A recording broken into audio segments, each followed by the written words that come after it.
Hi friends, this is Haneef from onestop channel. Today I am going to tell you about the inventors and the inventions which are dated back to previous times. This video is very useful for our children and our little brothers who are in schooling right now. And this video is going to be so long, so without wasting time, let's get started. So in this list of inventors, the first are Cro-Magnon. Cro-Magnon is not an individual person, but rather they are a group of people. But from the ancient times, before humans, an early generation of people called Cro-Magnon demonstrated outstanding talent to create tools to help sustain an ancient way of life. Some of their designs include chisel-like pieces like burin, end scrapers and retouch plates. Considering that they lived around 40,000 years ago, these tools were quite sophisticated. More than that, Cro-Magnon also made carved statues, painted scenes, which were found in the ancient caves where they lived as well. They were Homo sapiens, which suggests they were our ancestors instead of a different species. Now this picture, which I am showing to you, is the typical drawing of a Cro-Magnon. And these are the tools which they have used for their lively purposes. The next one on the list is Imhotep. Yes, you heard it right. It's the same Imhotep from the movie Mummy, but a different personality and a different character. This person is completely different than what it shows in the movie. He doesn't do any weird stuff like magics or anything like that. So what does our Imhotep does? Let's see. Serving as the chief minister to the second king of Egypt's third dynasty, Imhotep became associated with the Asclepius, the Greek god of medicine. He was the chief magician to the pharaoh, who most likely also held the position of chief physicians of the nation. According to ancient documents illustrating Egyptian society in the Old Kingdom in the BCs, Imhotep is considered the architect of the step pyramid in the Memphis. It may not seem like much to us now, but the structure he built is the oldest hewn stone monument in the existence. The pyramid has 6 steps and it stands at an imposing height of 200 feet above the ground level. If he was alive today, he would probably be the only person to practice medicine while designing buildings. This is the picture of Imhotep which is carved out of the stone. It doesn't look exactly same, but it is the resemblance of him. And this is the step pyramid of Memphis, which is designed by the Imhotep himself and still exists in the present times. After all, he is a great architect. And the next one on the list is Archimedes. We know more about Archimedes than other ancient scientists because there are a lot of documents describing his life that we can still find today. Many of the stories about Archimedes are still not reliable, but they prove how popular he was. Even after his death, which is around 2000 years ago. One of his greatest inventions was the Archimedes Screw, which helped people transport water to higher ground level with as little effort as possible. He also believed to be the person who made 2 spears that the general Marcus Claudius Marcellus. That was a tongue twister. Jokes apart, now straight back to the topic. One of the spear was a star globe and the other was a device that represented the motion of the planets, the moon and the sun. He also discovered a method for measuring gold and silver by using only water. This is the portrait of Archimedes, a resemblance of how he looks like. This is a pictorial representation of Archimedes Screw, which was invented by Archimedes in the ancient times, and also it is being used right now in the modern times. And the next on the list is Loudoun. As we all know that paper was invented in China, more specifically, it was invented by Loudoun, a Chinese court official under Emperor He in the year 105. Loudoun came up with the idea of making sheets of paper from a combination of natural ingredients including hemp waste, fishnets, old rags, and macerated bark from trees. Not only did he succeed, but he also found that his invention was superior in writing quality to silk. During that time in China, cloth made of pure silk was the main writing surface. Of course, rice paper became immediately popular because it was more affordable to produce and the material were more abundant. Further development of the paper making process was carried out by his apprentice named Zhao Bo. This is a statue of Kailun, and I'm not going to show his invention because we all know how does a paper actually look. Okay? Well, Kailun, thank you man for the invention. And the next one on the list is Heron of Alexandria. A Greek inventor and geometer, Heron was considered the greatest scientist during the era preceding a Middle Ages period in Europe. The first steam engine was actually his brainchild, just like a lot of other engineering marvels at that time. However, the engine was thought of as a toy rather than a practical invention. It was called the Eilupile, and it consisted of a hollow spear mounted on a pair of hollow tubes connected to a cauldron that provides the steam. As the steam moved up the tube and entered the spear, the heat made the spear move in a rotary motion. The spear also had one more small hollow tubes for the steam to escape. As simple as it might seem, it was the first practical implementation of transforming steam power into motion. And this is the rough sketch of Heron of Alexandria.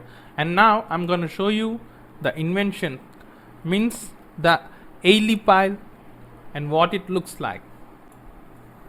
This is a picture of Eilipile in a non-working state, and this is a picture of Eilipile in a working state. You can see the torch below,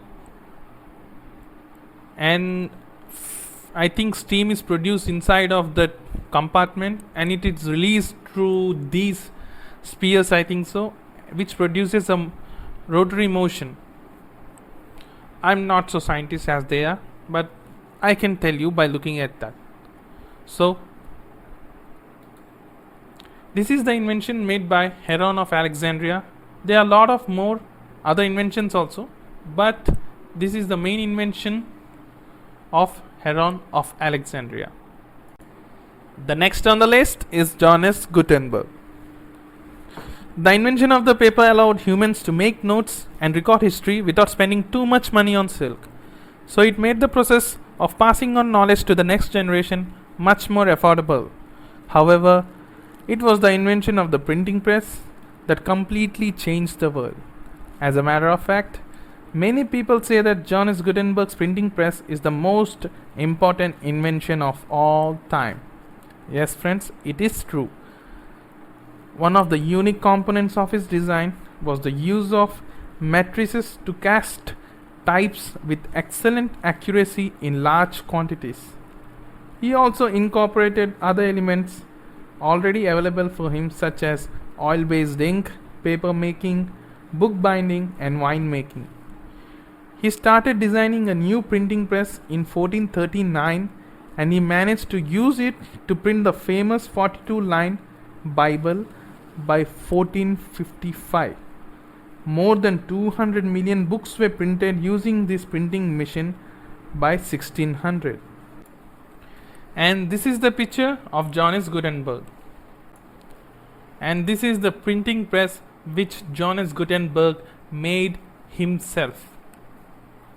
As you can see, the printing press is completely different from the modern printing press that we have. And thank you, sir, for this wonderful invention. And the next one on the list is Christian Huygens.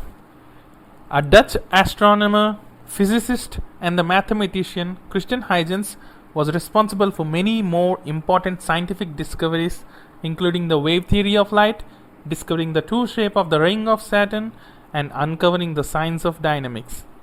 His most popular invention was the practical application of the pendulum as a time controller in the clocks. His pendulum clock came into existence in 1656 and the patent for it was granted a year later. Many consider Huygens as a greatly talented mathematician rather than a genius of the first order. Isaac Newton admired him mainly for Huygens' preference for synthetic method of experimentations.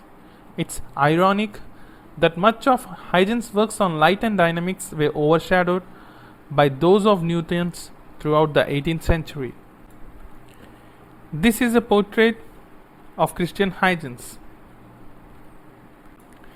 and this is a sketch of Huygens' clock, which is the first pendulum clock invented by the Christian Huygens. As you can see, it was the first design of Huygens. And the next one on the list is Antoni van Leeuwenhoek. Having a specialization in microscopy, the Dutch scientist Antoni van Leeuwenhoek is credited for discovering bacteria, blood cells, and all things which are microscopic. His observations laid the foundation for modern fields of science, including protozoology and biology. He made his own microscope using a high quality lens with a short focal length.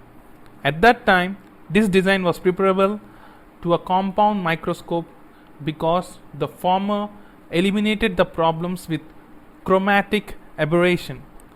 Despite the lack of organization commonly present in formal scientific research, Leeuwenhoek's careful observation led him to important discoveries. Among them was the structure of the flea along with the entire history of metamorphosis. This is the portrait of Antoni van Leeuwenhoek, and this is the Leeuwenhoek's microscope which he made himself. The next one on the list is Benjamin Franklin. Benjamin Franklin was often illustrated as a man flying kite in a thunderstorm, but this was not an original idea. A similar yet safer technique had been tried in France before. Many of his discoveries were original. Benjamin Franklin, also one of the founding fathers, created a clear distinction between electricity conductors and insulators, invented a battery for storing electric power, demonstrated the electricity was a single fluid with equal amounts of positive and negative charges, and coined many new words such as electrify, charge, discharge, armature, condense, and conductor. As you can see, this man in the portrait is Benjamin Franklin. And these are some of the inventions of Benjamin Franklin, like swimming fins, lightning rod, musical instrument, odometer, Franklin stove, and bifocal glass.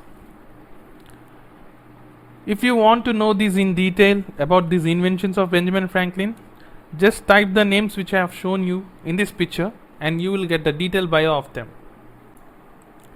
And the next on the list is James Watt.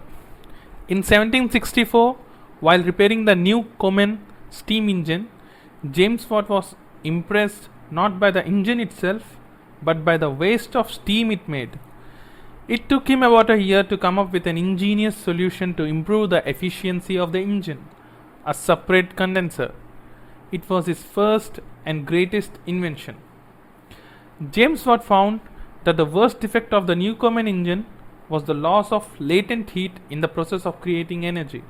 Therefore, the condensation which caused the problem should occur in a separate yet connected cylinder. With the help of John Roebuck and the loan from Joseph Black, James Watson made his own engine in 1768 and was granted the patent for his all-new improved steam engine design, one which eventually became the driving force behind the Industrial Revolution a year later. This is a portrait of James Watt, and this is his steam engine, a modified steam engine which is more efficient than the Newcomen steam engine. And the next one on the list is Joseph and Ethne Montgolfier. The Montgolfier brothers were French pioneers who developed and performed the first untethered flights in a hot air balloon. It all started in the year 1782 when the two discovered that heated air collected inside a fabric bag caused the bag to move up and fly.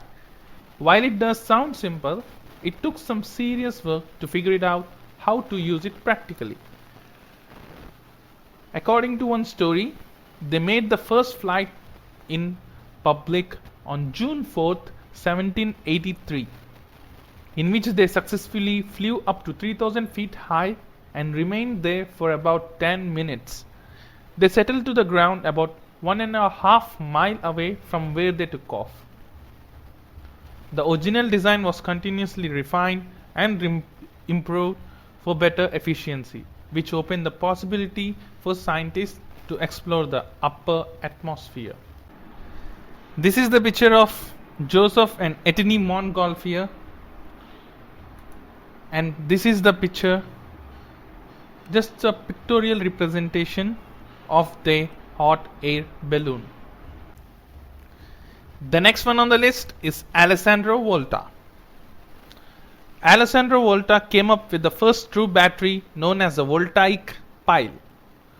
Volta's device was able to store and produce a continuous steady current of electricity as well as retain most of its power even when not in use over time. Volta started working on static electricity in 1780 and constructed the voltaic pile in 1800. The unit of electromotive force called a volt was derived from his name, and this name was coined in 1881.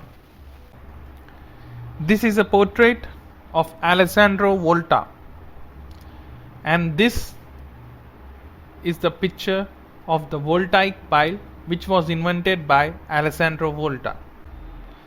And the next on the list is Joseph Mary Jacquard.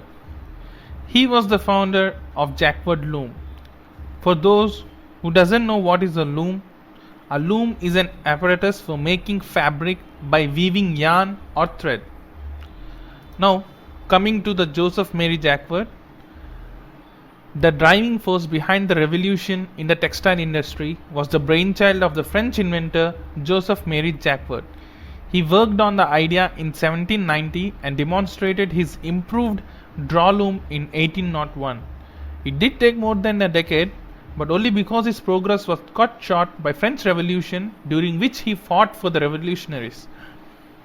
Jacquard continued his work and ended up creating an attachment to the loom even better in 1804, after which any loom that used the attachment was called a Jacquard loom. One special thing about the Jacquard loom is its programmability. Not only did it revolutionize the textile industry, but it also became one of the earliest versions of a programmable machine. In 1806, the Jacquard loom was declared public property, and the man who invented it was rewarded with royalties and a pension. And this is the portrait of Joseph Mary Jacquard, and this is his invention, the Jacquard loom. And the next on the list is John Loudoun Macadam, who is also known as the father of road. In 1815, when John Loudoun Macadam held the position of a Surveyor General of the Bristol roads, he had the perfect opportunity to his road building ideas into practice. Instead of utilizing the commonly used masonry construction approach, he demonstrated that a thin layer of broken stones compacted on a well-drained natural formation could support traffic as long as the thin layer was covered by an impermeable surface of smaller stones. Drainage was crucial to make the design effective, so the pavement must be elevated above the surrounding surface. Many other countries, including the United States, quickly adopted the same method. In fact, it is still used until today. Here is the picture of John Loudoun Macadam, and here he has the cross section of his road, the Macadam road. Here you can see 3 cross sections, and the last one which says Macadam, that is the cross section of the Macadam road. And the next one on the list is Nian, also known as the father of photograph. The experiment to produce the permanent photographic image began in 1813 by a French inventor, Nicéphore Niepce. Lithography was a popular hobby back in the country then, so Niepce took interest in it only to find out that he was not skilled enough in drawing. Since he was unable to obtain lithographic stone locally, he decided to find a method to acquire or provide the image automatically. So he started to use pewter covered with various light sensitive materials to produce superimposed engravings in sunlight. After 3 years of trial, he made attempts at photography. Niepce called it heliography or the sun drawing. Around 1826 to 27, he used a camera to produce a view from his workroom on a pewter plate. In other words, the first photographic image from nature permanently fixed on a surface. He realized that metal was a better material of choice for etching because of its strength and durability. In 1826, he made another heliograph, but this one was a reproduction of an engraved portrait. With this heliograph, not only did he solve the problem of reproducing nature by light, but also invented a method of photomechanical reproduction. So thanks to Nicéphore Niepce for giving us this wonderful invention for taking the photos in the natural sunlight. And this is the portrait of Nicéphore Niepce, and this is the photo, the first photo which he had taken out of his window using the natural sunlight. The next one on the list is Robert Fulton. In the late 1780s, Robert Fulton came up with the idea of using revolving paddles at the stern of a ship for effective propulsion based on an earlier invention of a mechanical paddle. In addition to that, Fulton also designed a steam warship, submarine, and a system of inland waterways. His journey from being an experimental engineer to a commercially successful person started in 1801 when he met with Robert R Livingston, the same Livingston who took part in drafting the US Declaration of Independence. They had a partnership and shared the expense to build a steamboat in Paris using Fulton's side paddle wheel design. The boat was about 66 feet long and it housed an 8 horsepower engine. It is worth mentioning that Livingstone had been in the steamboat navigation business. In fact, he had a 20-year monopoly in that. Before he was the minister to France, thanks to his partnership with Fulton, he continued to reign supreme in the business for quite some time afterward. This is a portrait of Robert Fulton, and this is a sketch of the steamboat which was invented by the Robert Fulton. The next on the list is George Stephenson. George Stephenson of England visited the colliery in 1813, mainly to observe something called a steam boiler on wheels, constructed by John Blenkinsop. He figured that he could do better. He then built the Blucher, an engine equipped with enough power to haul 30 tons of coal at 4 miles per hour. Stephenson continued to improve the design and discovered a method to make a truly practical locomotive.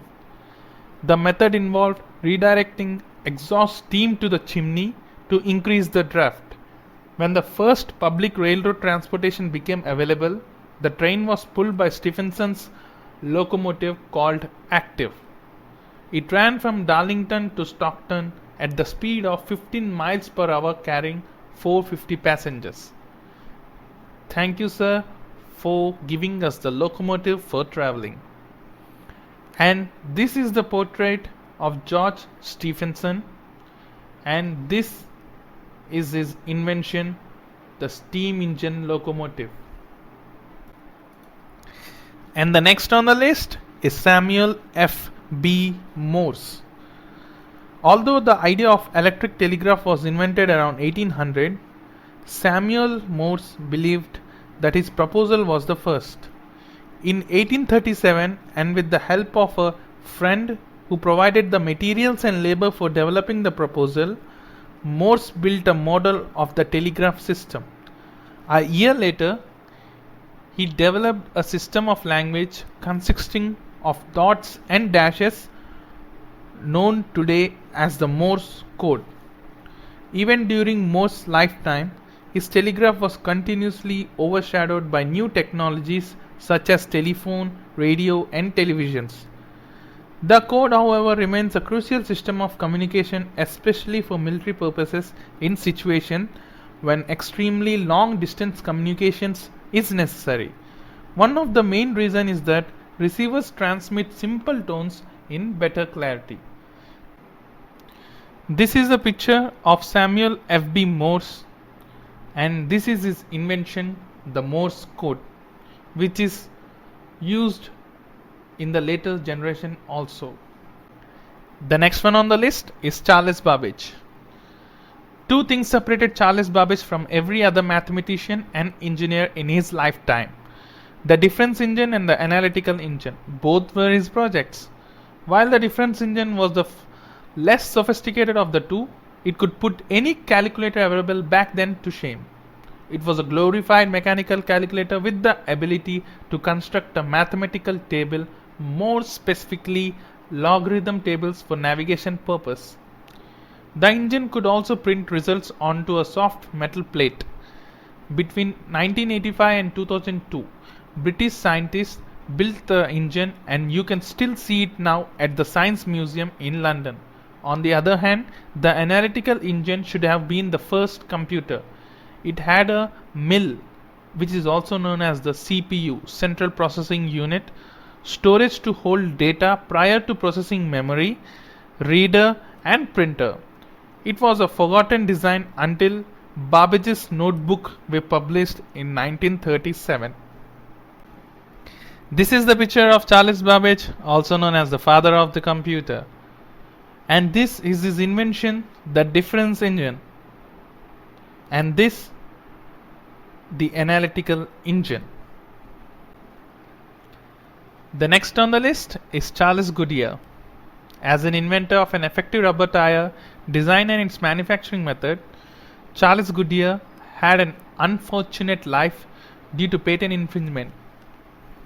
Goodyear figured out that a mixture of rubber, sulfur, and white lead could be transformed into an elastic solid that would remain elastic even exposed to high temperatures. The vulcanization process used by Goodyear generally remains the same as it is today. While his invention made good fortunes for many others, the inventor didn't get to enjoy the same luck. In fact, he left a debt of around $200,000 when he died. You can read about his account of the discovery in Gum Elastic and its discoveries in the browsing sites.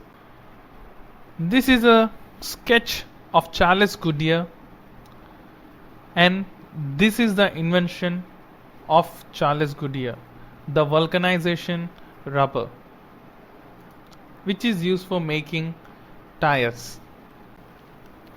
And the next one on the list is the famous Louis Braille. Blinded at the age of 3 in an accident at his father's harness shop, Louis Braille grew up to be an excellent musician and organist. In 1824, when he was 15 years old, he wrote a music adaptation written with a simple instrument. Instead of writing it down in normal letters, he made a system that consisted of 6 dot codes in various configurations to represent letters in the alphabet. In other words, a written language system for the blind. He introduced the system in a treatise in 1829, but the adoption was quite slow, and Braille never saw his idea officially adopted for educational purposes. Schools in Paris did not officially use the system until 1854, 2 years after his death. A universal code for English-speaking Braille was approved in 1932. And this is the picture of Louis Braille, and this is his invention, the Braille script. The next on the list is James Starley, also known as the father of the cycle trade, for his prolific improvements for both tricycles and bicycles. James Starley introduced a lot of innovations to the basic design of the vehicle, many of which are still used today. Among them were the use of solid rubber tires and wire spoke wheels to smoothen the ride. Prior to Starley's innovation, bicycles used wooden wheels and were very uncomfortable to ride. They were so rough that people called them the bone shaker. In addition, Starley also invented the center pivot steering design that he used in his second bike called the Ariel in 1871. Featuring a 48-inch front wheel and 3-inch rear wheel, many historians considered it the first true bicycle. Ariel became the standard bicycle design for the next decade. In 1876, Starley built the Coventry tricycle and incorporated the patented use of a chain drive and differential gear. It was a highly successful model. Thanks for James Starley for the wonderful bicycle. This is a picture of James Starley, and this is his invention, the first cycle. The next on the list is Alfred Nobel. Mostly recognized as the founder of Nobel Prizes, Alfred Nobel had two other notable inventions also, like explosive detonation of nitroglycerin and dynamite. During the late 1850s, the most powerful yet relatively safe explosive for use in mines was the black powder. Nitroglycerin was known about at that time, but it was so powerful that nobody knew how to detonate it from a safe distance. In 1863, Nobel invented a practical method of detonation by using a wooden stick inserted into a metal container filled with a large charge of nitroglycerin. The stick had a small charge of black powder intended to start a chain reaction that would eventually explode the entire container. Just 4 years later, Nobel figured out a method to contain nitroglycerin in a more stable state. When exposed to a material known as kieselguhr, a siliceous sedimentary rock, nitroglycerin was absorbed and the resulting mixture became safer to handle. He was granted the patent for it in 1868 in United States and Great Britain. This is a sketch of Alfred Nobel, and this is an invention, one of the invention of Alfred Nobel, a dynamite. The next on the list is the famous and well-known person in the whole world. Without him, we couldn't be able to communicate with each other. Yes, friends, you are right. I am talking about Alexander Graham Bell. Apart from 3 years of formal education and a few lectures at University College in London and Edinburgh, Alexander Graham Bell was pretty much a self-taught individual, not particularly a dexterous man. Bell was fortunate that he came across a young mechanic named Thomas Watson who assisted him in devising an electrical apparatus for transmitting sounds through electricity. Bell was granted patents for many of his telegraphs in April 1875, but it would take many more months until he obtained his most important patent of them all, the telephone. Since March 7th, 1876, Bell has been officially acknowledged as the inventor of the telephone. Now this is the picture of Alexander Graham Bell, as you can see, and this is his invention, the telephone. Thank you, Graham Bell sir, for inventing this telephone and making our lives more easier for communicating with each other. The next on the list is John Philip Holland. We also know him as the father of the modern submarine. The idea of using submersible vehicles for military purposes started during the siege of Syracuse around 1415 BCE. It would take many centuries after that until the United States Navy actually accepted its first underwater vessel proposed by John Philip Holland. Educated at Limerick and immigrated to the United States from Ireland in 1872, Holland built his first small submarine called the Fenian Ram in 1879. This project was carried out under the directives of the Irish Fenian Society, who hoped to use the vehicle against Britain. In 1895, his company, the J.P. Holland Torpedo Boat Company, received an official contract to build a submarine for the US Navy. The submarine was called the Plunger, powered by the electricity when submerged and steam when on the surface. After many design changes and improvements, the project was eventually abandoned and he returned the funds accepted earlier. He continued building more submarines at his own expense and made a breakthrough with the Holland 6 in 1897, the first modern submarine acquired by the US Navy in 1900. So, this is the portrait of John Philip Holland, and this is the invention of John Holland, the submarine. Thank you, John Holland, for the submarine. The next one on the list is Karl Benz and Gottlieb Daimler. Both are regarded by most motoring authorities around the world as the most important pioneers in the automobile history. In 1885, Karl Benz drew his first car, a three-wheeler, one-cylinder engine vehicle designed to run at 250 rpm. He patented it about a year later. On January 29, 1886, around the same time, Gottlieb Daimler successfully built a four-wheel car, although it was a modified horse-drawn carriage fitted with a one-cylinder engine. Eventually, both men's firms merged in 1926, and the subsequent models from the company have been called Mercedes-Benz until now.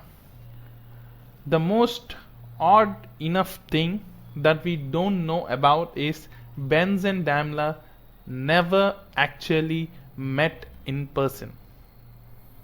Yes, friends, they never met in person. And this is the picture of Karl Benz and Gottlieb Daimler. And this is their first invention, the motor car. The first motor car on the street. The next on the list is Thomas Alva Edison. As we all know, Thomas Alva Edison has invented the light bulb. I want to clarify you few things about this invention. Thomas Alva Edison did not invented light bulb. I mean, he developed the light bulb in a commercial way. His model was successful in a commercial way, but the beginning of the light bulb is before Thomas Alva Edison. So many of the scientists have discovered about the electrical patterns, electrical lights before Thomas Alva Edison, but Thomas was one of the scientists who successfully made it commercial by a perfect model of light bulb. So there were a lot of scientists behind it. Now in the topic, with 1093 US patent registered under his name, Thomas Alva Edison was possibly the most serious inventor and businessman of all times. Starting his career in the telegraph industry in 1863, he continued to contribute to the modernization of electricity and its applications throughout his life. Before he died in 1931, Edison successfully made many great ideas into reality. One of the most notable was the incandescent lamp, but there were many others too. For example, an electricity generator of unprecedented efficiency, electric railroad, commercial power systems, and phonograph. In addition to all of those, Edison was the first to build a research laboratory of the industrial river. He was the most successful industrialist, we can say.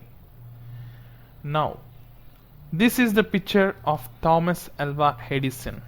This is how he used to look. And these are the, I would say, some of the inventions of Thomas Alva Edison, like the electrograph vote recorder, which was invented in 1869, the electric car, which was invented in 1901, the autographic printing in 1876, the kinetoscope in 1897, and the phonograph in 1877. These are the few of the inventions which he have done, and there are a lot more to cover. But Being in the time limit, I would like to cover only these few things about Thomas Alva Edison. But he was a great scientist of that generation. The next one on the list is Wilhelm Conrad Röntgen. This scientist is also a renowned and famous scientist, because this scientist has invented an extraordinary ray which we use in the present times and in also the future times. We call that ray as X-ray. So let's get into the topic. While experimenting with the cathode ray tube in 1895, Wilhelm Conrad discovered a phenomenon he and nobody had else seen that before. When the tube was active or in operation, he saw that a nearby barium platinocyanide also produced light. Further experimentations led to the discovery that such radiation penetrated through a lot of different materials such as paper, aluminium and wood. Despite his persistent curiosity, he could not figure out the mechanism. Hence, he named that as X radiations. One of the first X-ray images was the bones in his wife's hand. She was the one to get X-rayed in the experiment. This is the picture of Wilhelm Conrad Röntgen, and this is the first X-ray of his wife. The next one on the list is Emile Berliner. Just a year after Alexander Graham Bell obtained the patent for telephone, Emile Berliner developed an apparatus which was supposed to be a transmitter for a telephone. It was a simple device consisting of metal contact separated by carbon layer. While it didn't work as effective as he wanted, the Bell Telephone Company purchased the rights to the invention anyway. Berliner became known as the inventor of a carbon microphone afterward. His greatest invention came about in 1887 when Berliner devised a flat recording disc on which a spiral recording groove was made more effectively inscribed using a stylus that moved laterally. The sound quality was also good, and the manufacturing process of the disc was more efficient as well. Berliner called it a gramophone. This is how a gramophone was invented. This is a picture of Emile Berliner, and this is his invention, the gramophone. Before talking about a next scientist, I would like to say something about him. He is my favorite scientist among all the scientists. He has a vision which is very futuristic, but it didn't work out well. So who's the scientist? That's Nikola Tesla. Most of the today's alternating current machines are still based on the rotating magnetic field discovered and patented by Nikola Tesla. He was born in Austria, Hungary in 1856 and immigrated to the United States in AD 84. Just a year after his arrival, he sold the patent rights to his system of alternating current motors, dynamo and transformers to George Westinghouse. According to Tesla himself, his most important discovery occurred in the early 1900s with the discovery of terrestrial stationary waves. In other words, the earth could be used as an electric conductor. So wires were not really necessary to power lamps on the street. A year before that, Tesla also demonstrated the working principle of remote control using a toy boat in front of a crowd in Madison Square Garden. There are a lot of inventions of Nikola Tesla. I would say as the death ray, which was also a plan of Nikola Tesla but didn't came into existence, and the atomic bomb was selected as an alternative for death ray. And there are a lot more inventions by Nikola Tesla, and latest the car that is also named after him, the Tesla. This is the picture of Nikola Tesla, friends, and one of his invention is this, friends. This is the Tesla coil. The next on the list is Rodolphe Diesel. Without him, we wouldn't get a diesel engine. Besides his serious interest in art and language, Rudolf Christian Karl Diesel of Germany was also a thermal engineer. He devoted a good portion of his time to developing a new version of an internal combustion engine. After receiving a German development patent for his idea in 1982, he published the Theory and Construction of a Rational Heat Motor, in which he provided a description of his engine. He continued building some successful model afterwards, which eventually led him to a major breakthrough with a 25 horsepower 4-stroke single-cylinder engine. It was called a diesel engine and an immediate commercial success, earning him royalty fees of a great amount.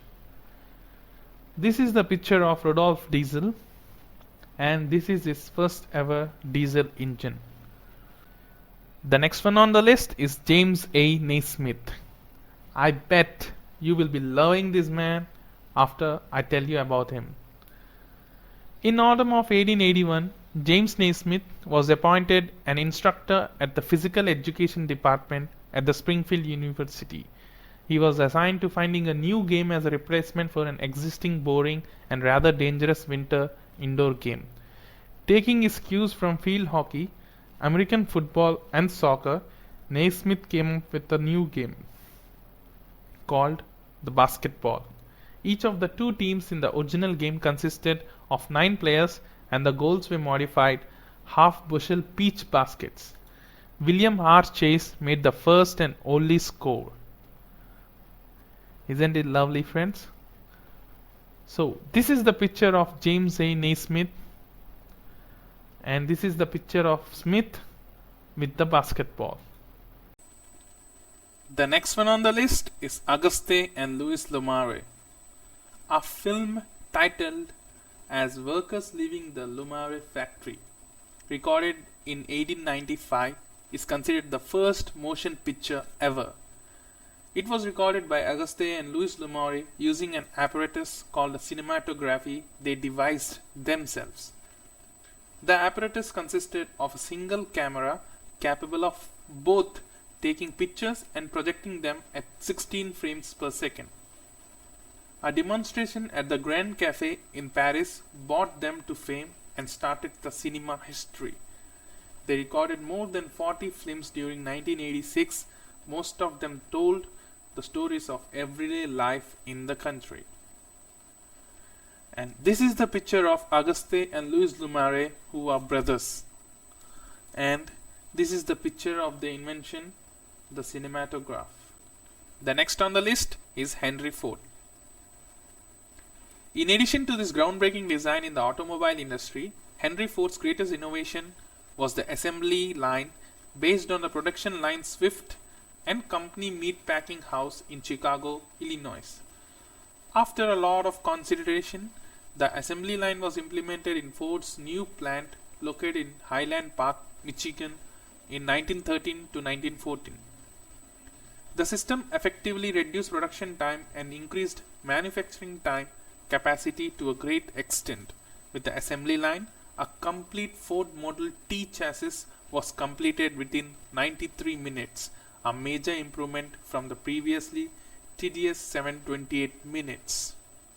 Yes, friends, he is the founder of Ford Industries. This is the picture of Henry Ford, and this is his first invention, his first car. The next one on the list are the famous celebrities Wilbur and Orville Wright.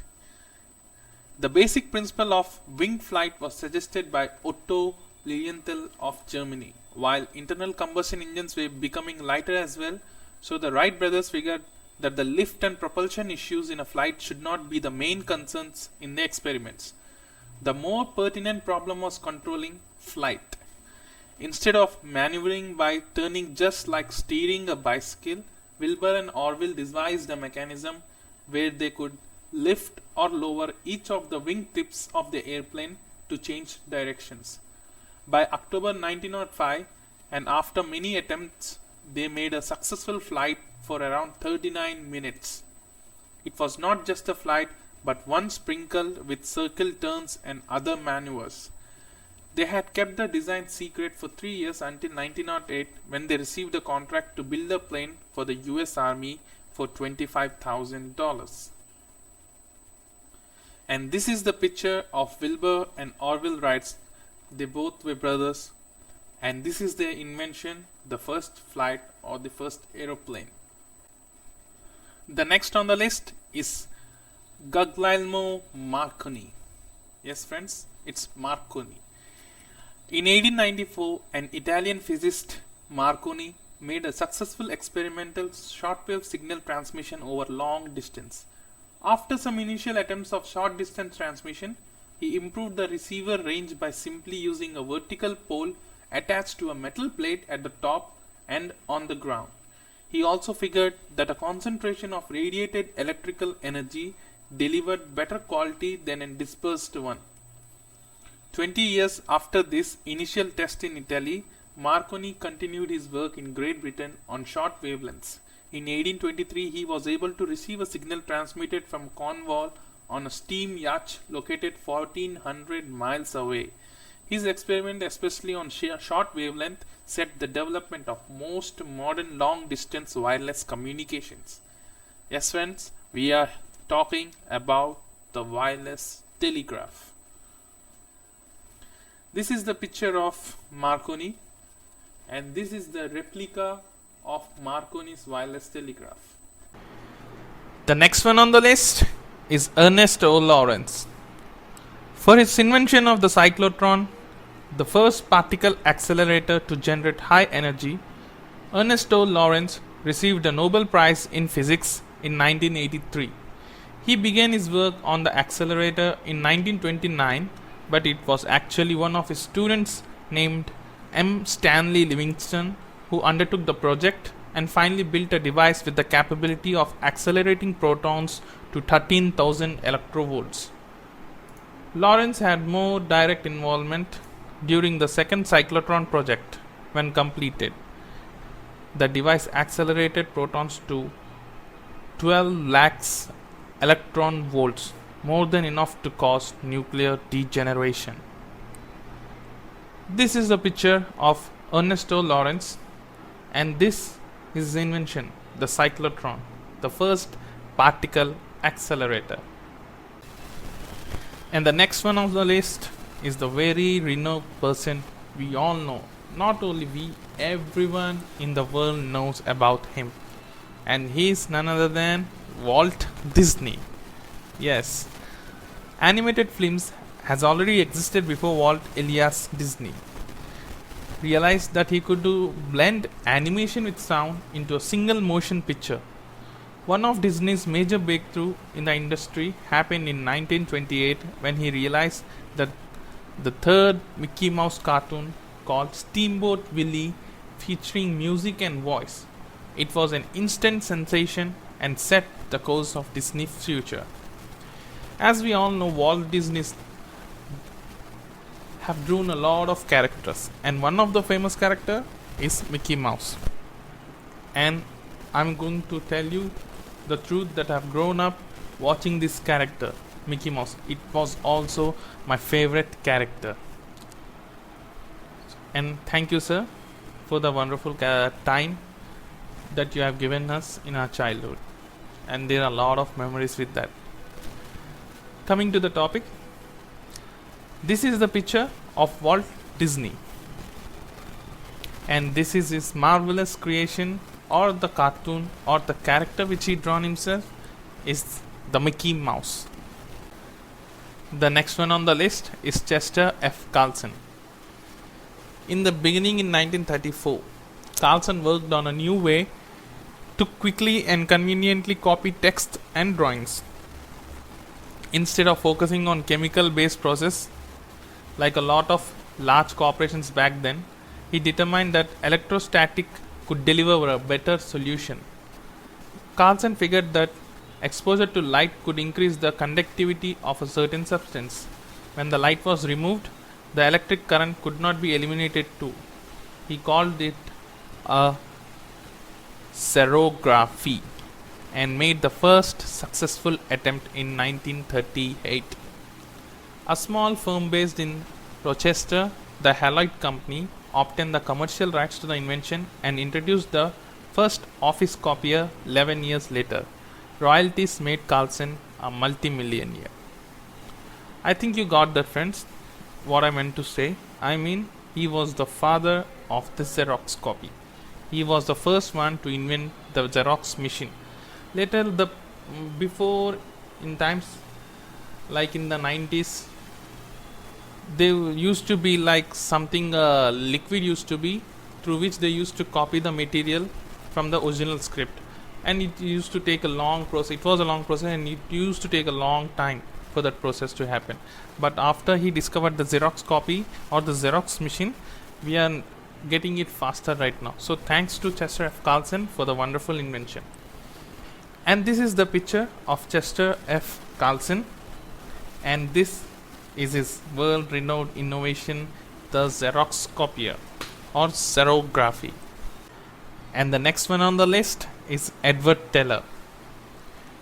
He is a scientist of boom sorry friends, known as the father of the H bomb in the United States, means hydrogen bomb. Edward Teller, together with Stanislaw Marcin Ulam, developed the basis of the weapon. A bomb built using the Teller-Ulam configuration was successfully tested in 1952 at Imhotep atoll, yielding an explosion with the power equivalent of 10 megatons of TNT. Edward Teller became associated with the development of the first thermonuclear weapon. The hydrogen bomb is a disastrous bomb, friends. It's gonna just boom in a second. It's got the power of 10 megatons of TNT. You can imagine exploding in the air. Wow, like Hiroshima Nagasaki bomb. Woof, it's gone all fire. So this is the picture of Edward Teller, and this is just an image of how does the hydrogen bomb looks like, and these are the parts of it. And the next one on the list is Michael D. Bakis. Without him, we are not going to do any heart transplantation surgery or open heart surgery. It is not possible without him. He was a great scientist. When it comes to cardiovascular surgical procedure, very few people surpassed Michael D. Bakis' achievements. One of his first inventions came about in 1932, the roller pump, a component of a heart-lung apparatus that made open heart surgery possible. The first successful carotid endarterectomy procedure happened in 1953 by D. Bakey. The first coronary artery bypass took place in 1964, also by D. Bakey. The first successful implantation of VAD, ventricular assisted device, occurred in 1960 by none other than D. Bakey himself. And this is the picture of Michael D. Bakey, and this is his invention known as the roller pump, also known as the artificial heart. And the next scientist on the list is Edwin Herbert Land. I would call him an engineer rather than a scientist. Based on the polarizing principle he discovered in 1932, Edwin Herbert Land began working on non-military application of his polarized J sheet after World War II. 2 years of experimentation led him to invent the instant camera with the ability to capture a photograph as well as finish the print of it in just 60 seconds. So this is the first instant camera which he invented, friends. The Polaroid Land camera and every improved model afterwards are still among the most popular photography equipment still today. Hats off, sir, for the instant camera. And this is his picture, Edwin Herbert Land, and this is his invention, the first ever instant camera. The next one on the list is William Shockley, John Bardeen, and Walter Brattain. Yes, friends, there are three of the scientists who worked together at Bell Labs. The three invented the first practical effective semiconductor amplifier on December 16, 1947. The electric component was called the point contact transistor. It had two closely spaced wires connected into the surface of germanium. One wire received the input signal and increased the conductivity of the germanium, and the other wire modulated the output signal. So he was the man, they were the man to invent the first transistor ever known. So these are the pictures. I mean, this is the picture in which three personalities are mentioned. This is William Shockley, this is John Burdine and Walter Breton, and this is the picture of the invention, the transistor. They have also invented a lot of things. I'm not going to tell you in this video. We would discuss about that in that later video. Have you ever wondered how laser was invented? I had a doubt in my mind while I was in childhood. So let's clear this doubt now. Okay, this scientist, his name was Charles Townes. After the successful invention of the maser, the full form of maser is microwave amplification by stimulated emission of radiation. Wow, that's a scientific name. In December 1953, Charles Townes, with the help of author L. Shallow of Bell Labs, experimented with the optical application of maser. Bell Labs, right? I heard it somewhere. Yeah. This was the previous one which I was talking about. The transistor guys, the three musketeers, yes, they were also from the Bell Labs. Okay, right, straight into the topic. He also shared his idea with the Gordon Gould, a graduate student at Columbia University. Okay. Townes and Shallow published their optical maser idea in the December 1958 issue of Physical Reviews. But around the same time, Gould coined the term laser and fined the patent for it. Wow. Years of intense debate and litigation eventually went Gould's way. He obtained several patents starting in 1977 and earned millions from royalties. Wow. Just for the laser name? It means the actual invention did not got any name, or they did not get any money or reviews or something. Wow. Now that's what I call is a backstabbing. Anyways, straight into the topic. This is the picture of Charles Townes, and this is his famous invention, the maser. Not the laser, the maser. Later it was changed to laser. So that's all for today, friends. Hope you liked the video. If you liked the video, please subscribe to my channel, and I'm gonna promise to you that I will bring this kind of stuff more and more. Thank you, friends. Thank you for watching.